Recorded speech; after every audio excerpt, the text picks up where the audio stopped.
Және ұзын құлақтардың естуі бойынша Айсажан мен Дико ауырып қалыпты. Соған Айсажан екеуі ұзын құлақтардан естуі бойынша. Соған қарағанда Мединаның тарапына болмаса қолдаушының тарапына дуаланған сияқты ма деп ойлап қоямын. Өйткені алдында ортада отырған кезде Медина айтқан болатын, если надо будет, мен дуалап алам деген сияқты.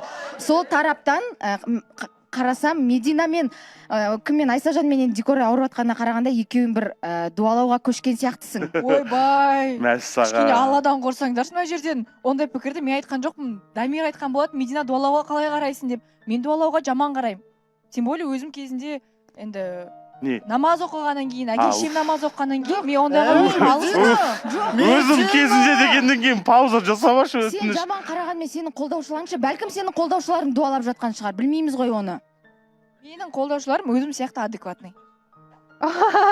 Енді кешір Медина. Күліп жіберді.